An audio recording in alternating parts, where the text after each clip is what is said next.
All right, let's begin lecture 25 on the covariant derivative in a geometric surface, of course. We talked about the covariant derivative before for surfaces embedded in R3 with the ambient induced Euclidean geometry, but this is now the more abstract case. I mean, honestly, if time permitted, I'd like to explain how this problem connects to the more general problem of parallel transport and Riemannian manifold. We'll see a little bit at the end as we talk about holonomy towards the end of this lecture. But covariant derivatives are part of the intrinsic calculus of a geometric surface. We need them to study curves and so forth. Like in the next lecture, we'll look at geodesics and a geometric surface. Again, the covariant derivative plays an important part in that story. So, given a geometric surface M and vector fields, tangent fields, to the surface, we can define the covariant derivative, the covariant derivative of W in the v direction, as another vector field, another tangent vector field to the surface, and we're going to insist that this covariant derivative have the natural linear Leibniz rules as before. However, the difference is going to be where we had dot products before, now we're going to have the metric. So given a frame field, given a frame field E1, E2, the connection form omega 1, 2 should measure the rate at which E1 turns towards E2 as judged by the metric. So in particular, we want this to be true. We want omega 1, 2 of V to be the whatever this covariant derivative is, right? Covariant derivative V of E1 in the E2 direction, all right? Just like that. Before we had dot products, now we have metric, all right? Now, so here's the lemma. Lemma 3.1,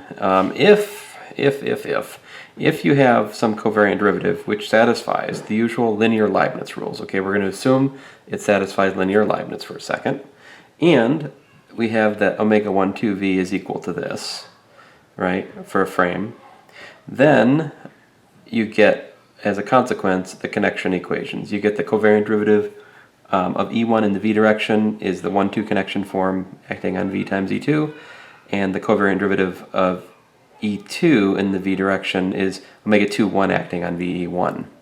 Furthermore, if you have linear Leibniz and this lovely equation, then you also get this formula here that the covariant derivative of V and W is equal to all of this lovely stuff right here.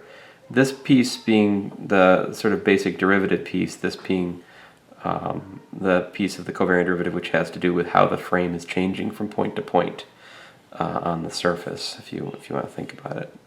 All right, so let's look at the calculation. It's really just a straightforward calculation. Here it is. First of all, the covariant derivative in the v direction of E1 we should of course be able to break it down by the orthonormal expansion, the metric orthonormal, or again, if the metric was G, we could say the G orthonormal expansion of this vector into these two pieces, right? But this and that were defined, we're assuming, are given. Well, before I get to that, this has to be 0 because E1 with E1 is 1, right? So the product rule. Before I get into this even, let's just to be explicit, these are the modified linear Leibniz. I mean, I've said linear Leibniz. What do I mean by that? We're assuming that these things are true for the new covariant derivative. We have this kind of linearity, we have that kind of linearity, we have this product rule, we have that product rule. So in particular, if you look at E1, E1, this is 1. Well, a vector field acting on constant just is 0, right? So you get that the covariant derivative of E1 in the E1 direction is 0. So let me back up here. The covariant derivative, so this term is 0 because of the product rule, and you're just left with that. So covariant derivative of V in the E1 direction is equal to this, but that is what we were given, right? We were given that. Am I still in frame? Yeah, I'm still in frame. That this was exactly omega 1, 2 of V, right? And this piece we're arguing is 0. So there you have it. Likewise, almost the same argument will give you that the covariant derivative v of e2 is omega 2 1 v e1, because when you do it for e2, you have the covariant derivative of e2 in the v direction with e2 is 0 because of the product rule, almost the same argument. The formula for an arbitrary vector field then is just a straightforward consequence of the linearity, linear Leibniz properties. In particular, so if we take and we suppose we have component functions f1, f2 with respect to the frame, then we can calculate the covariant derivative v of this, right? So linearity, that plus that, and then I do product rule. But of course that is given in terms of the connection form, and that is given in terms of the connection form, like so. And then you just regroup stuff with respect to E1 and E2, and out pops the formula. So there it is. Now again, the starting point of this lemma is to assume that there exists some nabla, some covariant derivative that is linear Leibniz and satisfies the basic structure equation. Omega 1 2 v equals that, and omega 2 v equals, well, I haven't written here, but sorry. Un momento. Sorry. So these two equations, right? These basic structure equations. Although I guess I shouldn't call them structure I don't know, whatever you want to call these equations. I leave the name calling to you. All right. So Theorem 3.2 then, each geometric surface, there exists a unique covariant derivative, linear Leibniz, 1 through 4 as we were just talking about, satisfying the 1-2 connection form of E1 is equal to the the metric of the covariant derivative of EI with 1 in the E2 direction, like that. And that's for every frame field EI. All right, so in particular, this is saying that, hey, it doesn't matter which frame you use, you get the same covariant derivative. Well, that's kind of begs a question, right? Because everything here is in terms of a particular frame, so we got some work to do in establishing that, in fact, despite the apparent frame dependence, there is none. Uniqueness is actually clear already from what we just did, because if you define this, then you can use the formula we just derived for an arbitrary frame field as the definition. So there's probably more highfalutin definitions you could give, but this is a working definition. Here it is. The covariant derivative of w in the v direction is given by this lovely formula here. And you can I mean, it's a formula, so it's unique. I mean, these are values which are specified. And of course, linearity and Leibniz and all that, you can check. It'd be just Corey calculation, but it's easy enough to verify that in fact those do hold for that so defined. So what remains then is consistency. What if we used another frame? What if we used E bar 1, E bar 2 to set it up on some particular place where there was, these two frames overlapped? You can't always find a global frame on a surface, right?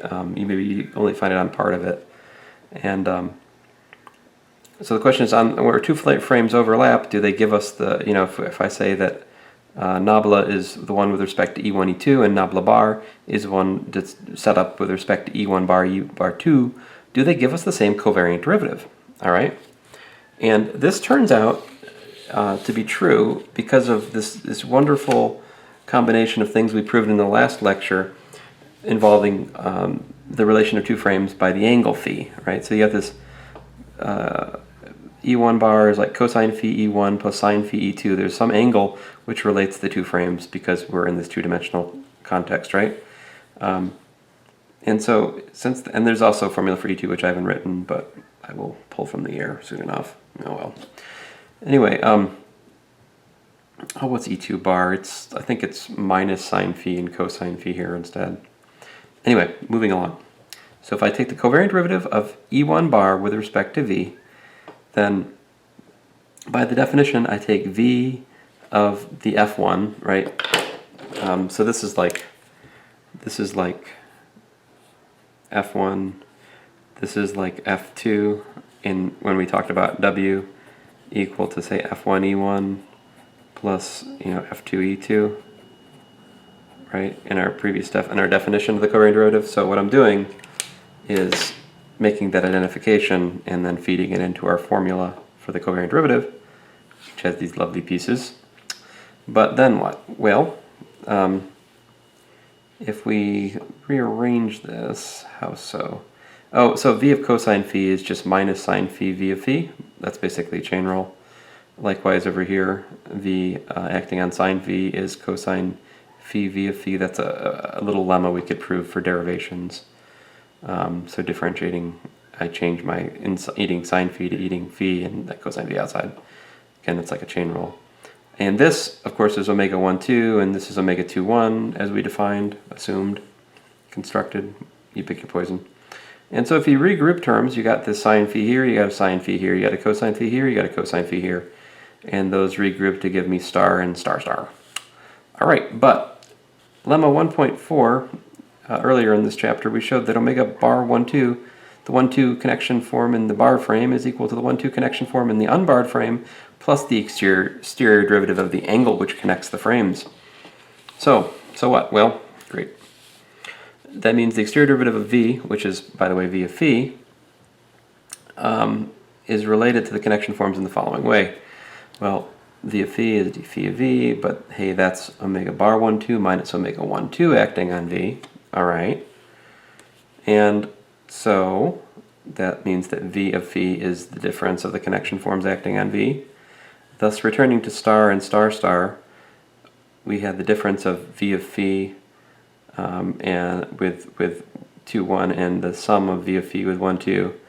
And so when you look at those two things, these cancel, and you're just left with omega bar 1, 2 and omega bar 1, 2 with the appropriate signs. And when you plug those in, all right, by star and star star, we get the covariant derivative of e1 is minus sine phi e1 plus cosine phi e2. Well, guess what? That, and of course this omega 1, 2 of v, but this is exactly that e bar 2 I didn't write down yet. So this whole thing here, I think I can afford. That is that. All right? But lo and behold, that is nothing more than the covariant derivative of v of e1 in the bar, like the bar covariant derivative of e1 bar, right?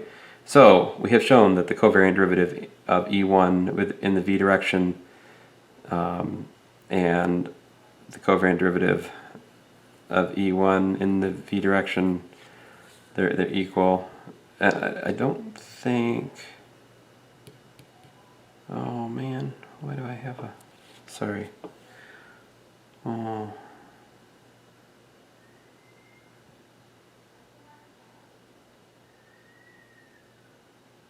I guess I need a bar here. And likewise, yeah, I think there's a bar there. Likewise that, hence the covariant derivative formula definition is independent of the choice of frame. So, which is pretty neat, right? All right.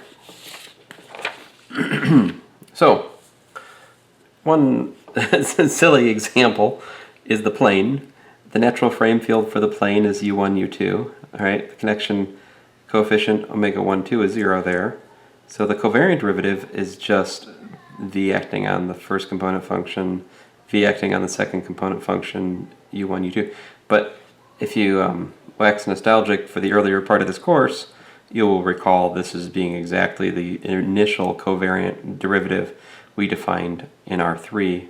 Well, we had one more term here, right? Because we were in R3, but you can see that this discussion we're having about covariant derivatives on a surface matches up nicely with the natural covariant derivative that we would have defined as we looked at it, as we looked at the question earlier in the course. So it's consistent. Now, so of course we want to talk about the notion of a vector field being parallel along a curve, and so in order to do that, we need to sort of make a definition about how to take the covariant derivative of a vector field along a curve. All right, and so because if you just take the time derivative, if you have a velocity, right? So the velocity field is special because it is tangent to the surface, right? Take a curve on the surface. It's certainly the case that, right? So if I have a curve, certainly the tangent field is in the tangent, that's going to be tangent to the surface. But when you calculate something like the acceleration just as the the second derivative, time derivative, well, there's no reason that has to be in the tangent anymore, right? So how do you take another derivative, for example, of a velocity field, and get something which is still in the tangent space? It's still a tangent vector field. Well, the covariant derivative does that for us. So here's how. Take a curve, take a vector field along the curve, right? And then the covariant derivative of the vector field along the curve is denoted y prime. A dangerous notation, but I'm following ONeills, so there it is. Like, for example, this contradicts that now. So you have to ignore that picture now. Or to be more kind, alpha prime prime is now ambiguous. I could either think of it as the second derivative of the vector field in the usual Euclidean sense if I'm in a three-dimensional context, or I could think about it as the second covariant derivative along alpha. Well, anyway, we'll define it soon enough, so let me shut up. So the covariant derivative of the vector field along alpha is denoted y prime, and it's defined by the natural sort of adaptation of the covariant derivative formula, right? So y prime is f prime, this piece that has to do with the frame changing, this other piece that has to do with the frame changing from point to point, and there's the ordinary derivative of the second component functions, right? Like that and that.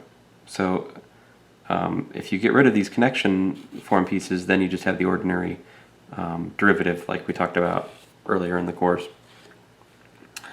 Now, this definition will allow us also to write the covariant derivative in terms of the derivative along a curve. So I think this definition of derivative along a vector field I think we can also make a similar, like remember we talked about there's two different ways to calculate the Euclidean covariant derivative. I think this definition would also allow us two different ways to calculate the covariant derivative along a surface. Although I haven't made it explicit in this lecture, there's obviously an exercise that you could invent there. So on a geometric surface, it's not usually the case that the vector field y restricted to the curve, right, has a derivative which is again tangent. So we would maybe make a distinction between y prime and dy dt in this part of the course. You could let dy dt be the vector field which is just formed from differentiating y composed with alpha, and that doesn't have to be a tangent vector field. You could have a normal piece perhaps. But again, the whole idea of chapter 7 is that there is no normal. Sorry. Anyway, we don't know what the normal is. We're not in R3. We have to stick to the surface because we don't know what's out there. All right? So ONeil uses y prime to implicit a covariant derivative. So anyway. So for example, if you have a curve, then the velocity vector field's alpha prime. All right? Fine. Excuse me. So we can calculate alpha prime prime, and this is called the acceleration of alpha. But in my opinion, that's kind of a hybrid notation because the one prime implicits just a plain ddt, whereas the other one is the covariant derivative. So the acceleration of alpha is the covariant derivative of the velocity field. That's the definition. All right, so whatever ambiguity there is, let us remove it. That is the definition of acceleration on a geometric surface. The acceleration of a curve is the covariant derivative of the velocity field. All right? So again, that makes the acceleration a tangent field in this context. All right. which of course would be at odds with earlier things we said about acceleration, but we know, whatever. So let E1 and E2 be, and let E2 be J of E1, so where that's the rotation operator we talked about. Be a positively oriented frame field, and I'll say a little bit more about why that why you can do that in just a second, but let me just state the lemma to start with. Be a positively oriented frame field, and J the rotation operator as defined, for example, in exercise number 3 of section 7.1. Let Y be a vector field of constant length, C, greater than 0, okay, well it better be greater than 0 if it's a length, along the curve alpha in M. If phi is the angle function from E1 to Y, all right, then the covariant derivative of Y is simply given by the derivative of that angle function plus the connection form acting on the velocity field of the curve times J of Y. All right, so intuition for this lemma before we try to prove it. So intuitively, if the length of the curve, if the length of the vector field doesn't change along alpha, that means Y can only change direction, right? But the J of Y is the only other direction, right? So that's where the change has to be, is in that direction. And because we're on a two-dimensional surface, of course. But that change comes from the angle function of Y, right?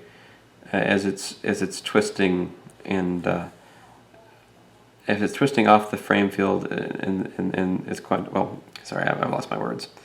So this piece and that piece give you the different ways that the direction can change for Y. Let's see here. So what was phi again? Phi is the angle function from E1 to Y. So this gives us how that angle's changing, and this has to do with how the frame is also changing along the curve. All right. You have both of those moving pieces to worry about, really. All right. Anyway, let's get to the proof, as I've somehow managed to muddle my intuition. Sorry. By the way, okay. Disclaimer: J is defined. So this is probably the content of exercise 3 of 7.1. J is defined by insisting that the length of J be 1 and that it be orthogonal. So these two conditions, plus the assumption we're working with a geometric surface where where you have an area form dm, which is given, and v and J of v is positive. So you got these things, this data that defines the J. J can be derived from these assumptions, and so you've got you can work with this rotation operator as to get the second element of the frame from the first by rotation. Okay, so the proof, finally. So we will rescale, since Y has constant length C. If I take Y over C, that's a unit vector, which means I can write it in terms of cosine and sine in the frame. You apply the covariant derivative to that unit vector, and of course you get this lovely beast. Right? Differentiate this with respect to time, differentiate that with respect to time, and then you got the part from the frame twisting over here. But we can regroup terms because we got sine phi here and here, and more than that, you notice that we've got, well, really I'm just regrouping. I haven't done anything significant here, just algebra, nothing profound yet. In the next step, I'll flip omega 1, 2 to omega 2, 1. I mean, flip it. So if I flip that, then I get a minus. So I get minus sine phi, which I pulled over to here. And then, of course, I've got the phi prime plus omega 1, 2 over here, which I just pulled out. And so I got cosine phi E2. But this is what? What is that? That's E2, which is, by the way, J of E1. Well, excuse me, that's not E2. That's J of this thing is what it is, all right? But, yes. Which then shows you what? Thus, y prime is as claimed. The covariant derivative of the vector field is given by the derivative of this angle between the vector field and the first frame, and the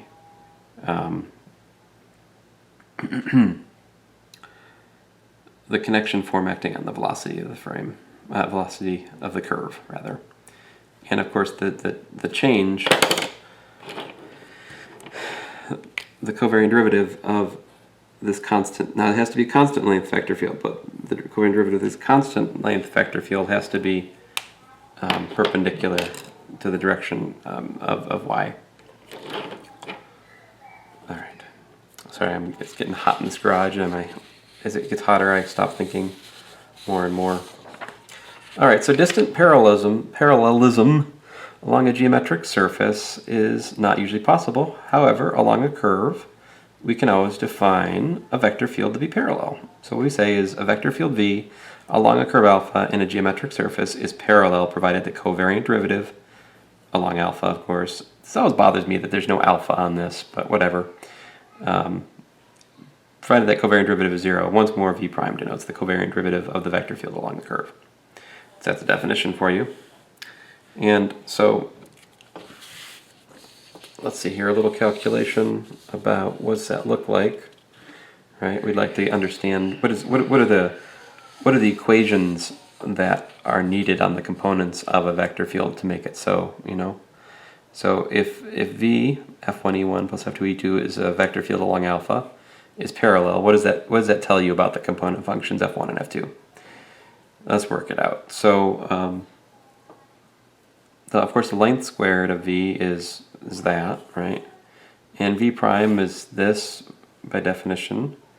That's 0 because we're assuming it's parallel to the, you know, covariant, it's a parallel vector field. But e1 and e2 are linearly independent, so that means that this is 0 and that is 0 independently. So we have f1 prime is this, which is that. We have f2 prime is that. And on the flip side, of course, the length squared of v is f1 squared plus f2 squared, so you can calculate the derivative. Am I off frame? No, not yet. The derivative of the length squared is 2f1 df1 dt, 2f2 df2 dt. And so, when you plug back in these two guys, you get f2 omega 1 2 and minus f1 omega 1 2, but that and that cancel, bam.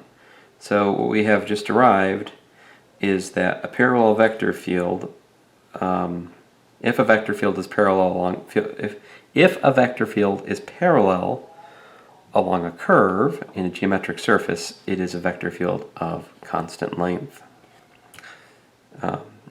So it looks something like this. Now ONeills proof is like pretty awesome, but I thought it would be good to go through that detailed proof, if nothing else, to just get more experience with those silly definitions. Here's ONeills proof. He says, like, okay, so if the derivative of the metric of the vector field with itself is equal to this plus that. Now, here he's actually using, I think, that this is the covariant derivative, and that's a covariant derivative, and this metric respects the covariant derivative, right? So, in the more general way of speaking, you could say it's a metric connection. But anyway, that gives you this, which is then 0. So voila, the length squared is constant. All right. I mean, that's an awesome argument. But I feel like if I gave you this, well, I mean, it's good to have both. Let's just say that. So, lemma 3.6. Let alpha be a curve in a geometric surface M, V in the tangent space such that P gives you alpha of T naught is P, and the punchline is there exists a unique parallel vector field V such that V of T naught is V. Alright, so basically you're trying to solve the covariant derivative of V being 0 for all T, and you also know that the initial vector is V. Comment, this is immediate from the fundamental theorem for existence and uniqueness in ODEs, but we will follow O'Neill and calculate, because this helps us to motivate something called holonomy. Holonomy's interesting topic. Deep connections with physics that will last, well, how many years? guess it's been about 40 years since holonomy has really become interesting, even in ordinary physics. I'll say more about that later. But E1 and E2, your positively oriented frame, and so V has constant length. We just derived that, right? If it's parallel. The covariant derivative is 0, right? And this is all done with respect to a curve, right? So constant length. So we can write then constant length being c, and we can write v is equal to c cosine phi e1 plus c sine phi e2, all right? Where the angle function phi is to be determined by lemma 3.5. Now we have that we're trying to solve this phi prime equal to 0, right? So that means that phi prime plus omega 1 2 alpha prime is equal to 0. All right, that's from that lemma we proved a second ago. But we also want that v of t naught is v. Well, that's true if and only if phi of t naught is the angle from E1 of p to v. All right. I mean, that's how we set up the phi is the angle from E1 to v. All right. So this, I think, is just matching up terminology. This being equal to that means that the t naught angle has to get you to v, right? Swinging up from E1. So the only function that can do all these things is just this formula right here. Phi of t is equal to phi of t naught minus the integral from t naught to t of omega 1 to alpha prime du. That solves this equation. You can differentiate alpha prime, and by the fundamental theorem of calculus part 1, out pops omega 1 to alpha prime of t, but then set t equal to t naught, and you get what we want. So, just to be clear, v of t is generated by a curve, so we can generate v of t by finding the parallel vector field along the curve such that it matches v at time t equal to t naught. This is called the parallel translate of the fixed vector v along alpha. So we're starting with one vector, we're looking at a curve, and then like moving the vector along the curve to generate a new vector field called the parallel translate of the vector. So in Euclidean space, of course, we've done that in Euclidean space. If you've taken physics, one of the first things we do is talk about how a vector is a vector, whether you put it here, or you put it there, or you put it there, it's still a vector, it points in the same direction. See, you can just move them around. Well, you can move them around because it's parallel translate, right? But on a surface, you can't do that, so you need something else. Well, and for a geometric surface, we can use this discussion we've just been doing, we can use covariant derivatives to move them around in the way I'm starting to, I mean, by this lemma we just discussed, we can move the vector field along by looking at the parallel translate. So like, you start with v, and maybe along one curve alpha, you parallel translate it to pi alpha of v, right? And then if you look at another curve beta, maybe the parallel translate of v goes to pi beta of v. Now there's no reason that these have to be equal. In fact, generally speaking, they won't be equal, and the angle between them, based on taking different paths, it can be different in that, because parallel translation doesn't have to be unique. It doesn't have to be path independent, right? It can have a path dependence. Now, one interesting kind of path to consider then is a loop, right? If you think about a loop, then you can talk about if a parallel translate the vector field, a vector v around the loop, alpha, around the loop alpha, then I can ask what's the angle between the vector v and the vector that you parallel translate to, and that angle is called the holonomy angle of the loop. And it's a lot of interesting structure here. There's a lot more to say, but that's the notion of holonomy. All right. For example, he actually calculates the holonomy for a sphere.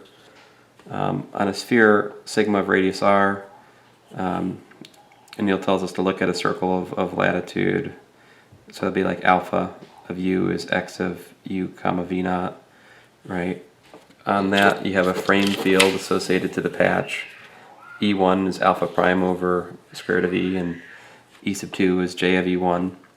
But the coframe is this, and r cosine v du, and theta 2 is r dv. So you can calculate that the connection form in O'Neill's notation, not mine, sorry, is sine v du. So the holonomy angle of this loop alpha is just going to give you minus that integral, which ends up, you can pull the constant sine of v naught out, integral around du, well that's 2 pi, so you get minus 2 pi sine of v naught, which he says matches geometric intuition. A vector returns to itself under parallel transport only on the equator. I don't know, I will foolishly attempt to illustrate this. Oh no, this is going to be bad. So let's see here, I think I think that's the parallel transport, basically like that. So whereas,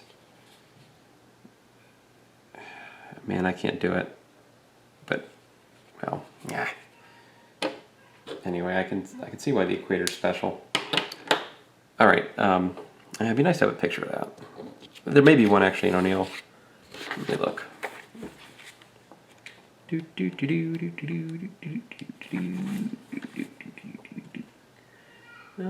Yeah, that's figure 7.5, I believe. Yeah. Okay, so that's the notion of holonomy, that's parallel transport.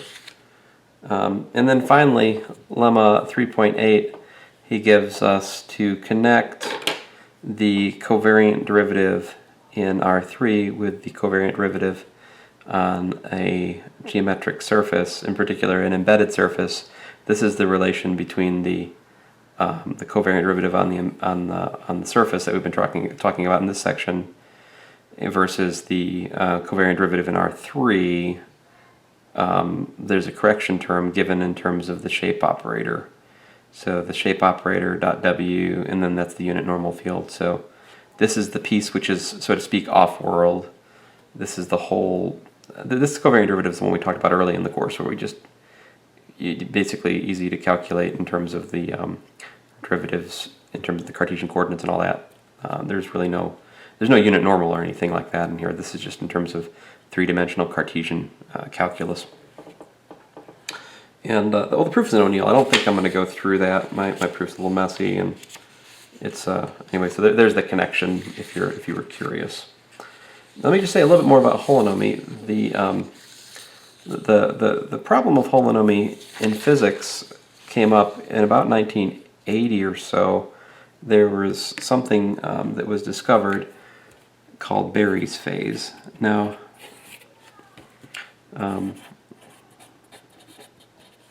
so basically, the story goes something like this. You have a Hamiltonian, and you have some, it depends on some parameters.